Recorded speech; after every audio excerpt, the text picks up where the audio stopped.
जम्मू कश्मीर की अगर हम बात करें तो जम्मू कश्मीर को कहीं ना कहीं मंदिरों का शहर कहा जाता है, लेकिन आज की बात करें तो जम्मू कश्मीर को एक अलग ही नाम से जाना जा रहा है। जम्मू कश्मीर को प्रदर्शनों का शहर जो है वो कहा जा रहा है और हर एक अगर हम बात करें अलग अलग जगह पे प्रदर्शन ही देखने को मिलते हैं। अगर चौक्स में हम जाते हैं तो अलग अलग जगह पे डिपार्टमेंट्स, एम्प्लॉयज़, डेली वेजर्स की बात करें, स्टूडेंट्स की बात करें तो प्रदर्शन कर रहे हैं और लगातार चल रहा है। और इसी पर बातचीत करने के लिए हमारे साथ विक्रम रंधावा जी हैं और मुझे लगता है इनका इंट्रोडक्शन देने की ज़रूरत है क्योंकि ऑलमोस्ट सभी इनको जानते हैं। तो आइए इनसे बातचीत करेंगे, क्या कुछ इनका कहना है। सर, बात करें, जम्मू कश्मीर को मंदिरों का शहर कहा जाता है लेकिन फ़िलहाल अभी उसका नाम कहीं ना कहीं चेंज हो रहा है, जम्मू कश्मीर को प्रदर्शनों का शहर कहा जा रहा है। इसको आप कैसे देखते हैं? देखिए, जम्मू कश्मीर डुग्गर धरती है, मंदिरों का शहर था, मंदिरों का शहर है, मंदिरों का शहर रहेगा।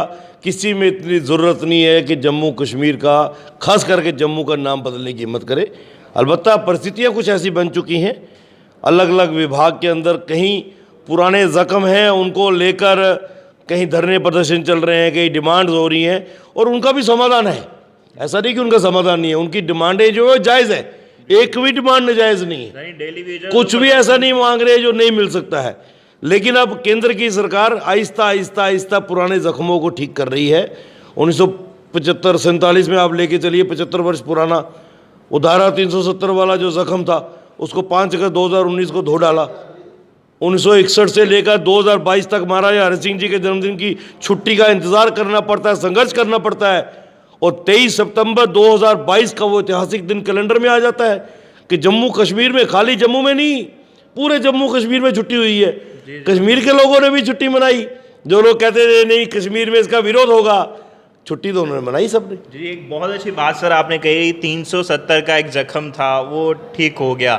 लेकिन बात करें जख्म को ठीक होने के बाद जो राहत मिलती है वो राहत कहीं ना कहीं नज़र नहीं आ रही, क्योंकि अगर यूटी बनाया गया है तो यूटी के बेनिफिट कहीं ना कहीं नहीं मिल पा रहे हैं। मिनिमम वेजेस एक्ट की बात करें, सफाई कर्मचारी एक्ट की बात करें तो ये अभी ग्राउंड लेवल पर भी नज़र नहीं आ रहा है। इस पर क्या कहेंगे? देखिए, जब जख्म गहरा होता है ना, उसको भरने में समय लगता है।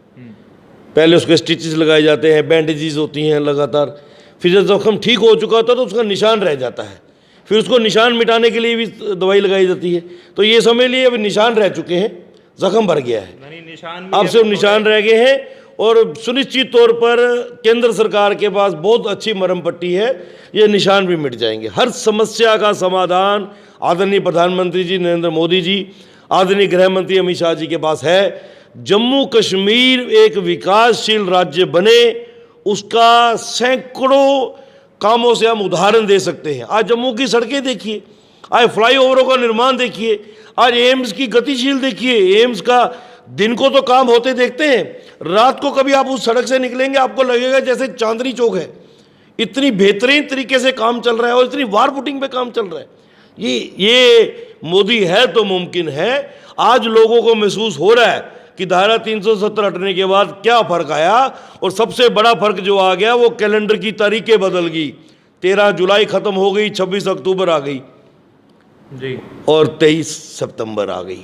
इससे बेहतरीन और क्या बदल चाहिए? जी। और बीच में आपने अमित शाह जी की बात करी तो बात करें अमित शाह जी का, जब पहले यहाँ जम्मू में दौरा हुआ था, वो जब यहाँ पर विज़िट किया था उन्होंने, तो उन्होंने एक उस पूरे जो पूरी एक रैली थी उसमें उन्होंने कहा था कि इस तरीके से सफाई कर्मचारी एक्ट जो है वो लागू किया जाएगा, डेली वेजर्स को ये चीज़ दी जाएगी। जब सैलरी की बात करें तो 9000 ऑलमोस्ट सभी को दी जा रही है, लेकिन बीच में कुछ अभी भी ऐसे डिपार्टमेंट हैं जिनको मिली नहीं। JKPCC की बात करें तो काफ़ी समय से लगातार वो प्रदर्शन कर रहे हैं। तो क्या लगता है कुछ कुछ डिपार्टमेंट के लिए किया गया है जो सभी के लिए किया गया है? ऐसा नहीं है, जो होगा वो हर विभाग के लिए होगा। तो जिनको JKPCC के अगर नहीं हुए तो उसके पीछे का कारण? देखिए, ऐसा है कि हर विभाग का एक अपना फाइनेंस मैनेज करने का तरीका होता है।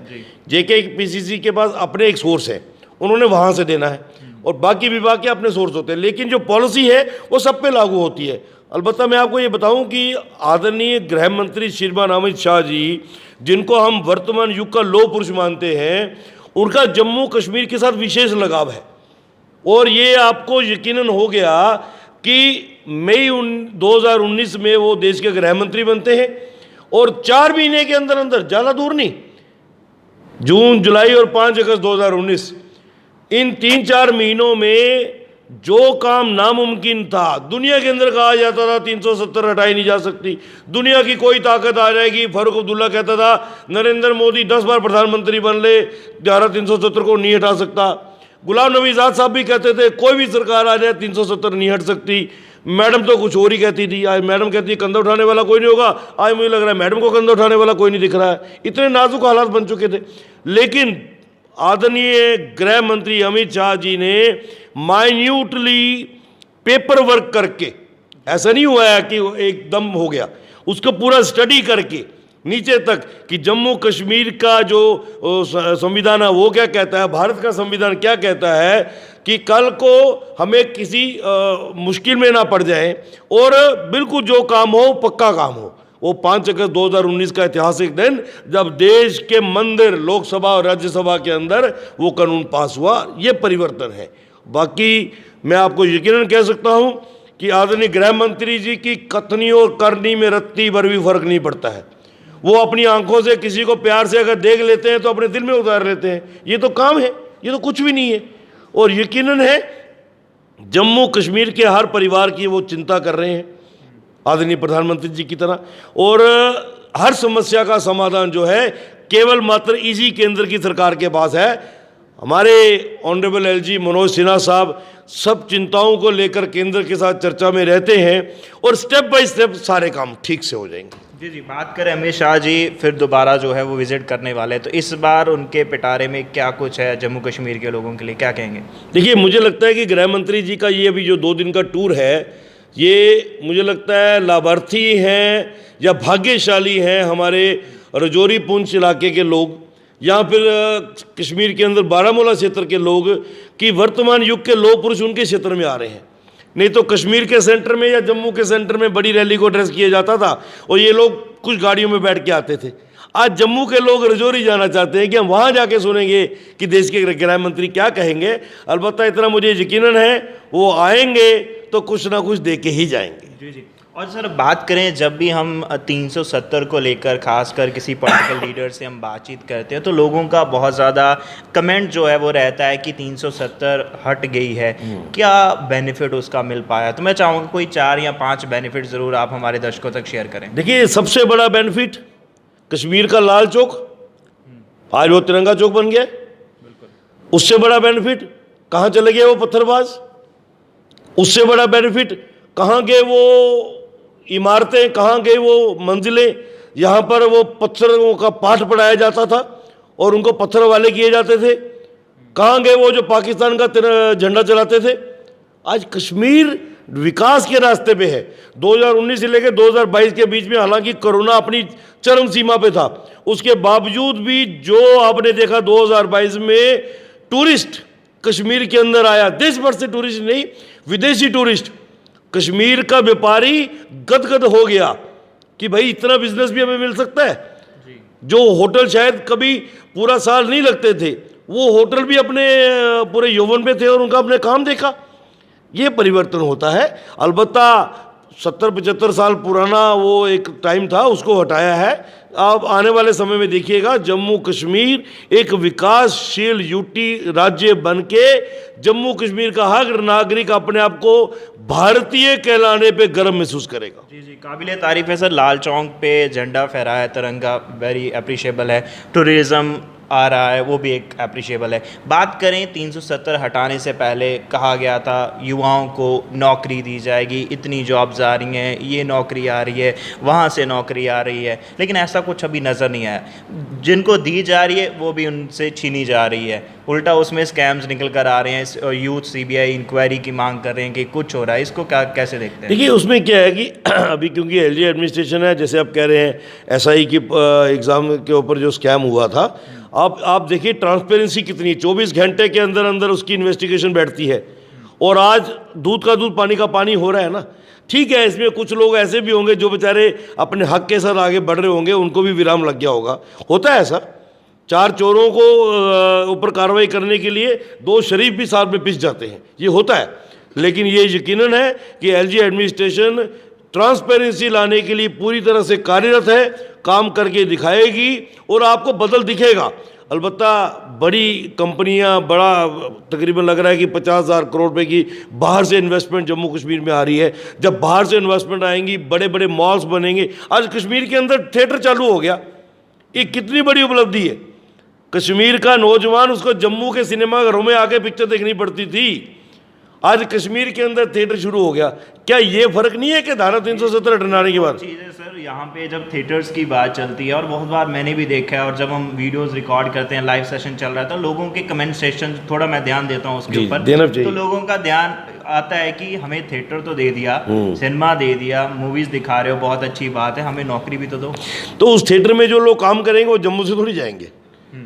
आजकल प्राइवेट सेक्टर बड़ा है, प्रधानमंत्री जी आत्मनिर्भर भारत के लिए भी कहते हैं, अगर उस थिएटर के अंदर कश्मीर के 500-600 नौजवान काम करेंगे, अलग अलग सेक्टर में, कोई पार्किंग में लगेगा, कोई टिकटिंग में लगेगा, कोई सफाई पे लगेगा, कोई गेट खोलने पे लगेगा, वो कश्मीर का नौजवान ही लगेगा ना। तो यकीनन तौर पर आहिस्ता आहिस्ता बदल आप देखेंगे, रोजगार भी मिलेगा, काम भी मिलेगा। सबसे बड़ी बात यह है कि जम्मू कश्मीर में अच्छा वातावरण जीवन जीने के लिए मिलेगा। जी, एक और चीज़ लास्ट में जानना चाहूँगा, बीजेपी 50 बार हर बार, और सुना भी जाता है, और बहुत सारे लोग इसको बोलते हैं, आप इसको कैसे देखते हैं? क्या और बीजेपी किसको अपना एज अ कॉम्पिटिटर मानती है, क्या कहेंगे? देखिए, भारतीय जनता पार्टी कॉम्पिटिटर के नाते हम अहंकार नहीं करते हैं, लेकिन हमारी संगठनात्मक शैली, हमारी कार्य पद्धति इतनी मजबूत है, हम हर पोलिंग बूथ पे हमारा कार्यकर्ता लड़ाई लड़ने के लिए बैठा है। हम समाज के बीच में हैं। हमारी केंद्र की सरकार की इतनी उपलब्धियां हैं कि अगर हम सिर्फ बेनिफिशरीज, जम्मू कश्मीर के सिर्फ और सिर्फ बेनिफिशरीज निकाल दें, तो हर परिवार तकरीबन बेनिफिशरी है, हर परिवार। तो लोग थैंकलेस नहीं हो सकते, ना शुक्रगुजार नहीं हो सकते कि देश के प्रधानमंत्री जी, गरीब किसान कहता है कि 500 रुपये मेरे खाते में हर महीने डालते हैं, मैं वोट क्यों नहीं दूंगा। कश्मीर का किसान कहता है कि मेरे खाते में 500 रुपये महीना आता है, भाई मुझे नहीं पूछा जाता तू कौन सी पार्टी का है, मुझे नहीं पूछा जाता तू हिंदू है, सिख है, मुसलमान है, मेरे खाते में मुझे मैसेज आ जाता है। पिछले महीने मेरे खाते में 1200 रुपया था, मुझे पहले दिन को मैसेज आ गया 1700 हो गया। वो कैसे हो गया? वो प्रधानमंत्री जी दिल्ली से भेज रहे हैं। ये वो प्रधानमंत्री नहीं है जो 1 रुपया भेजता था तो 15 पैसे आते थे। ये वो प्रधानमंत्री है जो 1 रुपया भेजता है तो वहाँ 100 रुपये का 101 ही निकलेगा, कम नहीं निकलेगा। तो ये यकीनन है, ये बदल का दौर है। आप महसूस कीजिएगा, आने वाले दिनों में हर व्यक्ति को लगेगा। बाकी 50+ का slogan in letter and spirit हम हासिल करके दिखाएंगे, आपको जीतेंगे, लोगों के बलबूते पे जीत के आएंगे, और कश्मीर के अंदर से भारतीय जनता पार्टी के मैंडेट पे हमारे एमएलए बन के आएंगे। ये मैं आपको यकीन दिला सकता हूं। भारतीय जनता पार्टी की अपने बलबूते में जम्मू कश्मीर में सरकार जो है, आने वाले दिनों में आप देखोगे। इसके साथ साथ सर बात करें, बलवंत सिंह मनकोटिया एक बड़ा चेहरा भाजपा के अंदर ज्वाइन किया है, इसको कैसे देखते हैं? और दूसरा, और कौन सा लोग जहाँ, और अगर बात करें, क्योंकि कुछ ना कुछ लोग ये भी कह रहे हैं कि भाजपा एक मैग्नेट की तरह काम कर रहा है, लोगों को अट्रैक्ट कर रहा है, अलग पॉलिटिकल जो रीडर्स हैं उनको अपनी तरफ खींच रहे हैं, इसको कैसे देखते हैं? जहाँ उनको क्या जवाब देंगे आप? देखिए, बलवंत सिंह मनकोटिया एक बहुत ही सुलझे हुए पॉलिटिशियन ही नहीं है, वो समाज सेवक है, मेरे बड़े परम मित्र हैं। और मैं दिल से बताऊं तो मुझे बड़ा कष्ट हुआ था जब उन्होंने एक पिछले दिनों गलत कदम उठा लिया था। उससे आम आदमी पार्टी, यस, वो तो वो उनकी ज़िंदगी की पॉलिटिकल, मैं उसको भूल मानूंगा। वो बहुत सुलझे हुए व्यक्ति हैं, वो इतनी भूल कर नहीं सकते थे। हालांकि वो पैंथर्स में ही अगर रहते तो वो पैंथर्स को खड़ा करने में बलवंत सिंह मनकोटिया का बहुत बड़ा हाथ है। अगर प्रोफेसर भीम सिंह के बाद कुछ जो लोग जम्मू के खास करके पैंथर्स पार्टी की आइडियोलॉजी को मानते थे, उसमें बलवंत सिंह मनकोटिया जी का एक नाम आता है। यकीनी तौर पर मुझे एज ए दोस्त कष्ट हुआ था कि कुछ लोग गुमराह करके उनको अंधेरे में रख कर, सच्ची बात हो, क्योंकि वो केजरीवाल की टीम जो है धोखेबाजों की टीम है, उनका यही काम है। उन्होंने इनको धोखे में रखा, कुछ प्रलोभन दिए होंगे कि जम्मू कश्मीर शायद आपके हवाले करेंगे, दिस एंड दैट, क्योंकि इनका कैलिबर था शायद उस टाइप का। तो उन्होंने ये उनकी बातों में आ गए और ये फिर चले गए। मैं दोस्त के नाते मुझे कष्ट हुआ था। उसके बाद भी मैंने इनसे 1-2 बार बात की तो वो बड़े सेटिस्फाइड नहीं थे वहाँ, उनसे भी लगता था कि भूल हो गई है। अब इंसान हो, इंसान से गलतियाँ होती रहती हैं, लेकिन देर आए दुरुस्त आए, बड़ी जल्दी उन्होंने अपनी गलती को दुरुस्त किया है। बहुत बेहतरीन तरीके से केंद्रीय लीडरशिप, आप देखिए उनकी ज्वाइनिंग कितने सुचारू ढंग से होती है। हमारे राष्ट्रीय महामंत्री श्रीमान तरुण चुग जी, प्रदेश के अध्यक्ष श्रीमान रविंदर रैना जी स्पेशली उस दिन दिल्ली जाते हैं हमारे केंद्र सरकार में मंत्री जम्मू कश्मीर के हमारे बड़े चेहरे डॉक्टर जितेंद्र सिंह जी और हमारे राजीव चंद्रशेखर जी पूर्व प्रधानमंत्री जी के बेटे, वो वहाँ बैठे और वहाँ ज्वाइनिंग कराई जाती है। तो जब इनको आम आदमी पार्टी में यहाँ से एक कुछ लोगों का समूह गया था, इनकी जो दिल्ली में हश्र हुआ था वो किसी से छुपा नहीं। मतलब केजरीवाल ने इनको ज्वाइन कराना ठीक नहीं समझा। क्या समझता था वो अपने आप को? भैया जम्मू कश्मीर का इतने बड़े चेहरे तेरे पास आए हैं, तो वहीं से पता लग गया था कि इनका क्या हश्र होने वाला है। अलबत्ता मुझे लगता है कि ये बलवंत सिंह मनकोटिया जी का बड़ा वाइज डिसीजन है, बेहतरीन डिसीजन है, और आने वाले दिनों में भारतीय जनता पार्टी के अंदर काम करने वाले व्यक्ति के लिए बहुत स्थान है, जो काम करने वाले व्यक्ति। आपने प्रेस वार्ता भी की गरीब कल्याण अन्न योजना को लेकर कि अनाज जो है वो फ्री दिया जाएगा, लेकिन बात करें अनाज तो दिया जाएगा, वही दूसरी तरफ बात करें सिलेंडर की कीमतें आप देखें, अनाज तो दीजिए लेकिन बनाएंगे कैसे? सिलेंडर भी तो थोड़ा सस्ता होना चाहिए। क्या लगता है आपको? 80 करोड़ आबादी को तकरीबन पिछले 2.5 वर्षों से मुफ्त राशन मिल रहा है। 2.5 सालों से, 2 साल से तकरीबन वो थे जब कोविड अपने पूरे यौवन पे था, तब देश के प्रधानमंत्री जी ने चिंता की उन लोगों की जिनको सुबह के निवाले के बाद दोपहर और शाम के निवाले की चिंता होती थी कि कहाँ से खाएंगे, काम धंधा बंद है, बाहर बंद है, कोरोना का पूरा लॉकडाउन लग चुका है। उनकी चिंता करते थे प्रधानमंत्री जी, और अब लग रहा था कि यह सितंबर तक ये इसका समापन हो जाएगा, लेकिन यकीनन आदरणीय प्रधानमंत्री जी जो एक प्रधान सेवक के नीयत से काम कर रहे हैं, उन्होंने बड़ी सकारात्मक सोच के साथ 80 करोड़ की वो आबादी जो गरीब लोग हैं, जो एक्चुअल वोटर भी हैं, जो देश के नागरिक हैं, उनकी चिंता करते हुए 3 महीने एक्सटेंड किया है। महंगाई ठीक है, कुछ चीज़ों के दाम बढ़ चुके हैं, लेकिन मेरे भाई आप ये बताओ 210 करोड़ मुफ्त वैक्सीनेशन। मैं तो ये कहता हूँ कि साधारण पानी एक सिरिंज में भर के लगाना हो तब भी 10 रुपये का खर्चा आता है, तो कितना करोड़ रुपये लगा होगा उस वैक्सीनेशन को तैयार करने में। हर हिंदुस्तानी ने फ्री लगाया, किसी को ये नहीं कहा गया कि तू हिंदू है, मुस्लिम है, सिख है, ईसाई है, बौद्ध है, किसी को ये नहीं कहा गया कि तू बीजेपी का है, कांग्रेस का है। हालांकि बड़ी मनगढ़ंत कहानियाँ छोड़ी गई कि नहीं लगवाएंगे हम, इसके अंदर कोई केमिकल है, इसके अंदर किसी का कीटाणु है, लेकिन लगवाया सबने बाद में। तो इतना बड़ा जब सरकार कुछ मैनेज करती है तो कुछ मेरा भी नागरिक होने के नाते योगदान पड़ता है। मैं तो कहता हूँ 1500 का भी हो जाएगा, हिंदुस्तानी तब भी लेंगे, क्योंकि देश के प्रधान सेवक कह रहे हैं कि मुझे देश चलाना है। वो देश चला रहा हूँ जो इन्होंने कर्जे के नीचे ला के दिया था। 10 साल तक तो म्यूट प्रधानमंत्री थे, मैडम के पास रिमोट था, देश को लूटा इन लोगों ने। उस लूट खसूट से बचाने के लिए एक व्यक्ति अभी तो सिर्फ 8 साल से लगा है, कम से कम 15 साल और रहेगा, हम सारा दृश्य देख लेंगे, दुनिया के अंदर भारत किसी स्थान पे पहुंचा होगा। जी, जहां बातचीत खत्म करेंगे एक सवाल के साथ, रंधावा जी देखिए, डेली वेजर्स कब तक, जो हमारे पीएचई डेली वेजर्स भाई हैं काफ़ी समय से प्रदर्शन कर रहे हैं, क्या लगता है उनका मसला हल होगा? क्या कहेंगे? देखिए, मैं जम्मू का नागरिक होने के नाते, भारतीय जनता पार्टी के कार्यकर्ता होने के नाते इनके साथ ईमानदारी से जुड़ा हुआ हूँ, और सभी चेहरे जो हैं जितने हड़ताल पे बैठते हैं, जो संघर्ष कर रहे हैं, फेस टू फेस एक दूसरे को जानते हैं, हम सुख दुख के साथ ही इनके घरों में मैं जाता हूँ, ये हमारे घरों में आते हैं। इनकी जो डिमांड है वो बड़ी जायज़ है, नाजायज़ डिमांड नहीं। इनकी ज़रूरत है, इनकी विभाग को ज़रूरत है, इनके बिना विभाग जो है हैंडीकैप है, इसमें कोई दो राय नहीं। इन लोगों ने अपनी ज़िंदगी के बेशकीमती 25-25, 30-30 साल सेवा में दिए हैं।